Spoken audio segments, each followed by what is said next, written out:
Hello students, crop science paper सेकंडमध्ये आपण last लेक्चरला सीड हा टॉपिक पाहिला. आजच्या लेक्चरला आपण नेक्स्ट टॉपिक चालू करतो आहे, ज्याचं नाव आहे टिलेज. तर पहा, टिलेज टॉपिक आपण स्टार्ट करत असताना आपण या टॉपिकमध्ये नेमकं काय शिकणार आहोत.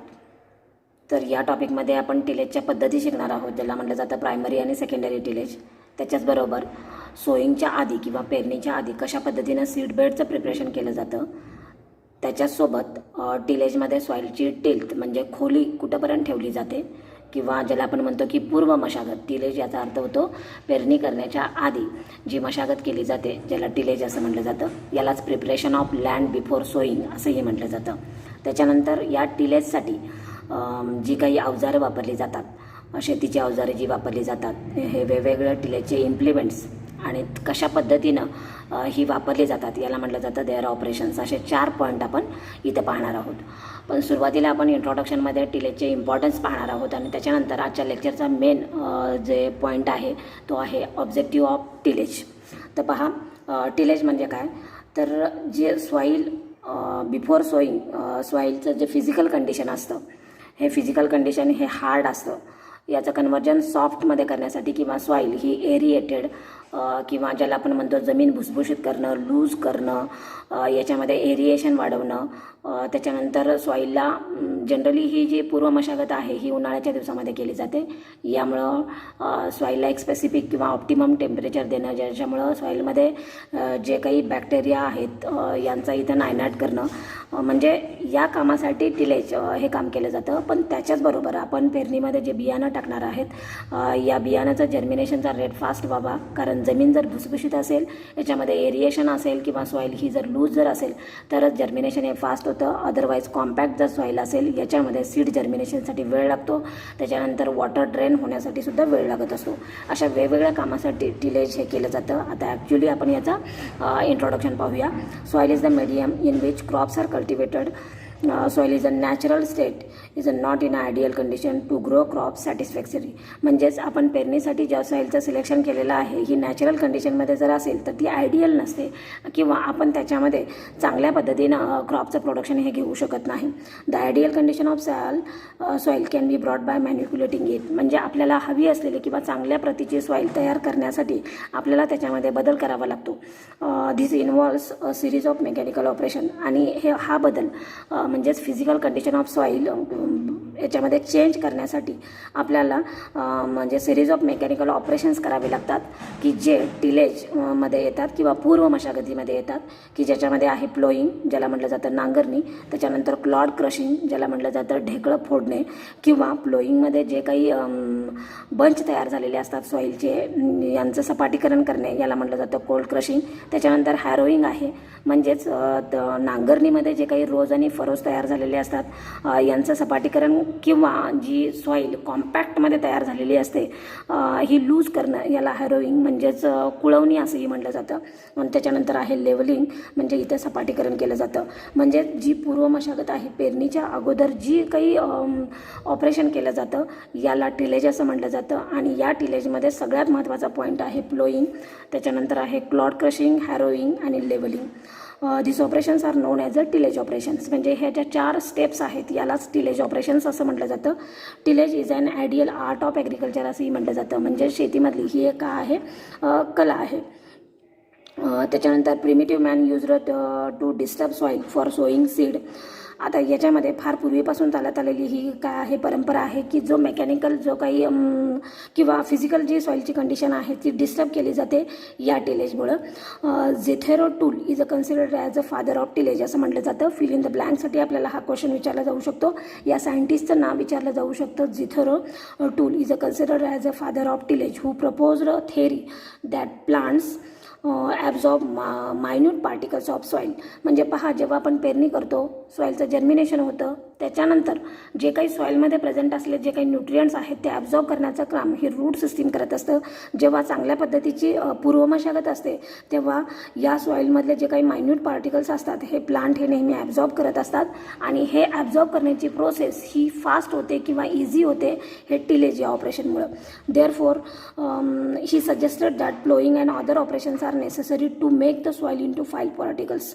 म्हणजे इथं सांगितलेलं आहे की या सायंटिस्टनं जेथरो टूल या सायंटिस्टनं असं सांगितलेलं आहे की जेव्हा प्लांट हे मायन्यूट पार्टिकल्स सॉईलमध्ये ॲब्झॉर्ब करतात, त्यामुळं प्लोईंग किंवा इतर जे काही टिलेजचे ऑपरेशन्स आहेत हे गरजेचे आहेत. त्यामुळं सॉईलचं जे काही आपण म्हणतो की सेपरेशन हे फाईन पार्टिकल्समध्ये होतं. म्हणजेच जी काही कॉम्पॅक्ट सॉईल आहे, ह्या कॉम्पॅक्ट सॉईलपासून ह्या सॉईलचं फाईन पार्टिकल्स इथं तयार होत असतात. Though this theory is not true, tillage operations are carried out to prepare fine seed bed for sowing crops. म्हणजेच फक्त सॉईल पार्टिकल्स फ्री करण्यासाठी आपण हे टिलेज ऑपरेशन करत नाही, तर पेरणीच्या आधी बेड प्रिपरेशन करण्यासाठी किंवा बेड प्रिपरेशनसाठी आपल्याला पूर्व मशागत करणं ही गरजेची असते. Tillage is the physical manipulation of soil असंही म्हटलं जातं. म्हणजे आपण इथं फिजिकल जो काही ॲपिरन्स आहे सॉईलचा हा इथं चेंज करतोय. हा टूल्सच्या माध्यमातून करत असेल किंवा जी अवजारं आहेत याच्या माध्यमातून आपण करत असतो.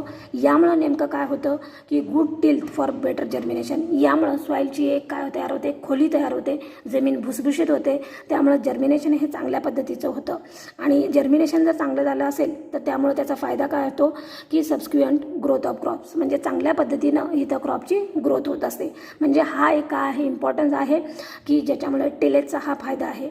म्हणजे आपण जिथं फिजिकल मॅनिक्युलेशन करत असतो सॉईलचं, याच्यामुळे चांगले जर्मिनेशनचा रेट वाढतो आणि क्रॉपचं प्रोडक्शनसुद्धा इथं चांगलं वाढतं. त्याच्यानंतर पुढचा पॉईंट आहे सॉईल बिकम्स हार्ड आणि compact due to beating action of the rain drops. म्हणजे अंतर्गत मशागत करणं, आंतरमशागत करणं ही का गरजेचं आहे. समजा एखादं आपण प्रिव्हियस इयरमध्ये एखादा क्रॉप घेतलेला आहे आणि या क्रॉपला भरपूर आपण पाणी दिलेलं आहे. त्याच्यानंतर त्याचं हार्वेस्टिंग केलेलं आहे. हार्वेस्टिंग करत असताना त्याचे जे काही प्रिव्हियस क्रॉपचे जे काही स्टबल्स सॉईलमध्ये राहिलेले असतात, या प्लोईंगमुळे हे स्टबल्स म्हणजे जो काही रूट सिस्टीम आहे आधीच्या क्रॉपची तीही आपल्याला काढता येते. आणि त्याच्याचबरोबर आधीच्या क्रॉपिंग सिस्टीमला जेव्हा आपण इरिगेशनचा सप्लाय दिला असतो, तेव्हा या इरिगेशन सप्लायमुळं किंवा रेनड्रॉप्स पावसामुळं सॉईल ही कशी झालेली असते, कॉम्पॅक्ट झालेली असते. का? कारण पाऊस पडून गेल्यानंतर उन्हामुळे ती सॉईल सुकलेली असते, म्हणजेच ड्राय झालेली असते. त्याच्याचबरोबर movement of influence and labour म्हणजे यांच्या हस्तक्षेपामुळं किंवा इतर अवजारामुळं ही सॉईल कॉम्पॅक्ट झालेली असते. त्यामुळं ही कॉम्पॅक्ट झालेल्या सॉईलचं आपल्याला एरिएशन करणं किंवा फ्री करणं सॉईल हे गरजेचं असतं. Tillage of the soil consist of breaking the hard compact surface. म्हणजे या टिलेजमध्ये जो काही सॉईलचा जो हार्ड कॉम्पॅक्ट सरफेस आहे तो ब्रेक केला जातो एका ठराविक डेप्थपर्यंत, टू अ सर्टन डेप्थ असं म्हणलेलं आहे. And other operations that are followed for bringing the soil in a good physical condition. म्हणजेच ब्रेक केल्यामुळं सॉईलची जी कंडिशन आहे, फिजिकल कंडिशन आहे ही चांगल्या प्रतीची होते. त्यामुळं प्लांटची ग्रोथ ही चांगली होते. म्हणजे पहिल्यांदा आपण पाहिलं जर्मिनेशनचा रेट, त्याच्यानंतर आपण पाहतोय की प्लांटची ग्रोथ चांगल्या पद्धतीनं होत असते. त्याच्याचबरोबर आत्ता सांगितलं की प्रिव्हियस इयरचे जे क्रॉप्स असतात, याचे जे स्टबल्स असतात, हे स्टबल्ससुद्धा म्हणजेच ज्याला आपण काय म्हणतो त्यांची रूट सिस्टीम ही आपल्याला या पूर्व मशागतीमध्ये किंवा टिलेज ऑपरेशनमध्ये आपल्याला काढता येऊ शकते. त्याच्याचबरोबर या फील्डमध्ये पाऊस पडून गेल्यानंतर जे वीडची संख्या वाढलेली असते त्यांनाही आपल्याला नाहीसं करता येतं. सॉईल ही फ्री होते. याच्यामध्ये सफिशियंट एअर आणि वॉटर हा काय असतो इथं आपल्याला मिक्स करता येऊ शकतो. The field should be free from the weeds आणि स्टबल्स. म्हणजेच या पूर्व मशागतीचा फायदा होतो की या पूर्व मशागतीमुळे सॉईल ही फ्री फ्रॉम वीड्स आणि स्टबल्स होते. प्रिव्हियस इयरची जे क्रॉपची जी रूट सिस्टीम आपल्याला इथं काढता येऊ शकते, त्याच्याचबरोबर वीडचा सुद्धा इथं आपल्याला नायनाट करता येऊ शकतो. म्हणजे जर्मिनेशनचा रेट, त्याच्यानंतर प्लांटची ग्रोथ, सॉईलची फिजिकल कंडिशन, त्याच्याचबरोबर सॉईल ही फ्री फ्रॉम वीड्स आणि स्टबल्स हे टिलेजचे काय आहेत, इम्पॉर्टन्स आहेत. त्याच्यानंतर आहे thus to make the ideal soil condition tillage operations are necessary for field. म्हणजे सॉईलची कंडिशन सुधारण्यासाठी आपल्याला टिलेज ऑपरेशन करणं हे गरजेचं असतं. आता याच्यामध्ये नेमके कोणकोणते ऑपरेशन्स येतात, याच्यामध्ये पहिलं आहे प्लोईंग, ज्याला नांगरणी म्हटलं जातं. त्याच्यानंतर आहे कोल्ड क्रशिंग, ज्याला मराठीमध्ये ढेकळं फोडणं असंही म्हटलं जातं. त्याच्यानंतर आहे हॅरोविंग, ज्याला कुळवणी असं म्हटलं जातं. त्याच्यानंतर आहे लेवलिंग, म्हणजेच एकसारखी लेवल केली जाते. पुढे आहे कॉम्पॅक्टिंग, सीडबेड तयार केले जातात. म्हणजेच हे काय आहे, पूर्व मशागतीच्या ह्या स्टेप्स आहेत किंवा ऑपरेशन्स आहेत. यामुळं जमीन ही एरिएटेड होते किंवा भुसभुशीत होते किंवा त्याचा फिजिकल जो काही ॲपिरन्स आहे तो चेंज होतो, ती लूज होते. त्यामुळे जर्मिनेशनचा रेट वाढतो, प्लांटची ग्रोथ चांगल्या पद्धतीची होते, फ्री फ्रॉम वीड्स आणि स्टबल्स होत असते. आता tillage is the removing natural vegetation, म्हणजे जे काही अनावश्यक पाऊस पडल्यामुळं जे काही गवत आलेलं आहे ज्याला नॅचरल व्हेजिटेशन असं म्हटलं जातं, हे या पूर्व मशागतीमध्ये आपल्याला काढता येऊ शकतं. त्याच्यानंतर सॉईलची चांगल्या प्रत इथं तयार होऊ शकते. त्यामुळं चांगल्या प्रतीची जर सॉईल तयार झाली तर आपल्याला सीडबेड हे करता येतात, किंवा या पूर्व मशागतीमध्ये सीडबेड हे तयार केले जातात. The implements needed due to tillage are known as a tillage implements, म्हणजेच टिलेज या ऑपरेशनसाठी जे अवजार वापरली जातात, शेतीची जी हत्यारं वापरली जातात, ज्याला टिलेज इम्प्लिमेंट्स असं म्हटलं जातं. आता यामुळे काय होतं, this condition resulting from tillage is a called as a tilth, म्हणजे इथं सॉईलची खोली वाढते ज्याला टिल्थ असं म्हटलं जातं. Tillage operations are the most important difficult, म्हणजेच हे एक अवघड, त्याच्यानंतर ज्याला आपण म्हणतो की लॅबोरियस असं म्हटलं जातं ऑपरेशन आहे. याचा अर्थ हे की भरपूर श्रमदायी असं हे काम आहे in agriculture and utilise the major operation of human labour, जिथं आपल्याला काय लागत असते, लेबर भरपूर प्रमाणामध्ये लागत असतात. त्याच्याचबरोबर आपण म्हणजे मॅनपॉवरनुसार, किंवा ज्याला आपण म्हणतो बुलक बैलांच्या साह्यानं, किंवा mechanical power of the farm, म्हणजे आता हल्ली ट्रॅक्टरच्या साह्याने सुद्धा आपण काय करत असतो, ही पूर्व मशागत ही केली जाते. The soil should not be hard, म्हणजे या मशागतीमध्ये सॉईल ही कशी होत असते, सॉफ्ट होत असते, कॉम्पॅक्ट बट सॉफ्ट आणि फ्रायबल, म्हणजे इझिली काय होत असते, ही भुरभुरीत ज्याला असं म्हटलं जातं, अशा पद्धतीची सॉईल ही तयार होते. Soil should be free from the weeds to avoid competition with the crop, म्हणजे सगळ्यात महत्त्वाचा हा एक काय आहे ज्याला आपण ऑब्जेक्टिव्ह असं म्हणूया टिलेजचा, की ज्याच्यामध्ये या सॉईलमध्ये प्रेझेंट असलेले जे काही वीड्स आहेत हे इथं नाहीसे होतात. त्यामुळं जी काही आपण जे बियाणं टाकणार आहे आणि त्याच्यापासून जे रोपं येणार आहेत, जे प्लांट्स तयार होणार आहेत, यांच्यामध्ये आणि वीडमध्ये जे कॉम्पिटिशन तयार होत असतं ॲब्झॉर्प्शनसाठी, ते इथं आपण कमी करू शकतो. It should be have sufficient water, त्यामुळे त्यांना पुरेशा प्रमाणामध्ये प्लांटला पाणी मिळू शकतं आणि एअरसुद्धा मिळू शकते, which is essential for plant growth, म्हणजे प्लांटची ग्रोथ होण्यासाठी आपल्याला पाण्यासोबत एअरची सुद्धा गरज असते, आणि या एअरमुळंच काय होऊ शकतं, प्लांटची चांगल्या पद्धतीनं ग्रोथ होऊ शकते. हे झाले importance of tillage. Importance of टिलेजमध्ये आपण कशा पद्धतीनं टिलेजचं ऑपरेशन करू शकतो, की त्याच्यामध्ये स्टेप्स फ्लोईंग आहे, त्याच्यानंतर आहे ज्याला म्हटलं जातं कोल्ड क्रशिंग, हॅरोविंग, लेवलिंग आणि कॉम्पॅक्टिंग, हे टिलेज ऑपरेशन्स आहेत. हे टिलेज ऑपरेशनची सुरुवात, किंवा ज्याला फादर ऑफ टिलेज असं म्हटलं जातं, याचं नाव बघितलं झेथेरो टूल असं सांगितलेलं आहे. त्याच्यानंतर या टिलेज ऑपरेशनचे आपण फायदे पाहिले, की याच्यामुळे नेमकं काय फायदा होतं. सगळ्यात महत्त्वाचं, आत्ता टिलेज ऑपरेशन आपण का करतो, सीडबेड फॉर्मेशनसाठी. सीडबेड फॉर्मेशन करण्यासाठी जे काही सॉईलची फिजिकल कंडिशन आहे किंवा कॉम्पॅक्ट आहे सॉईल, ही सॉईल कॉम्पॅक्ट कशामुळे होते, आधीच्या प्रिव्हियस इयरच्या क्रॉपमुळे, जिथं आपण इरिगेशन दिलेलं आहे याच्यामुळे ही सॉईल ड्राय होऊन ही कॉम्पॅक्ट होते. तर या कॉम्पॅक्ट सॉईलमध्ये आपण कोणत्याही पद्धतीची पेरणी करू शकत नाही किंवा काढणी करू शकत नाही, प्लांटची ग्रोथ प्रॉपर होत नाही, आणि हे सगळं होण्यासाठी आपल्याला टिलेजची गरज असते. हा पॉईंट आपण इथं पाहिला. त्याच्यानंतर आपल्याला पाहायचे आहेत की काय उद्देश आहे टिलेज करण्याचा, हे पॉईंट वाईज दिलेला आहे, आणि हा क्वेश्चन आपल्याला एक्झाममध्ये विचारला जाऊ शकतो. डिस्क्राईब ऑब्जेक्टिव्ह ऑफ टिलेज किंवा write a short note on objective of tillage असं म्हटलं जातं. काय उद्देश आहे टिलेजच्या पाठीमागचा. पहिला उद्देश आहे to make the soil loose आणि पोरस, म्हणजे आत्ता आपण पाहिलं की पूर्व मशागतीमध्ये जी काही कॉम्पॅक्ट सॉईल आहे ही लूज होणार आहे. लूज होतेच म्हणजे काय होते, ती लूज होते, आणि त्याच्यामध्ये पोरस म्हणजे काय, की ज्याच्यामध्ये मायन्यूट पोर तयार होतात, म्हणजे छिद्र तयार होतात, कारण सॉईल पार्टिकल्स हे फ्री झालेले असतात, त्यामुळे वॉटर ड्रेन होण्यासाठी इथं चांगल्या पद्धतीची मदत होत असते.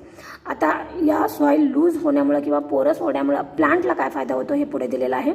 लॅटरल ग्रोथ ऑफ रूट, म्हणजे रूटची जी काही लॅटरल ग्रोथ आहे, म्हणजे हे जर मेन जर रूट असेल तर त्याच्या बाजूला असे लॅटरल काय तयार होत असतात, रूट्स तयार होत असतात. ही जे लॅटरल रूट्स आहेत हे रिड्यूस होतात due to high mechanical resistance of unploughed compact soil, म्हणजे एखादी सॉईल जर कॉम्पॅक्ट जर असेल तर तिथं लॅटरल रूटची ग्रोथ ही होत नाही, त्याचं प्रमाण हे कमी होतं.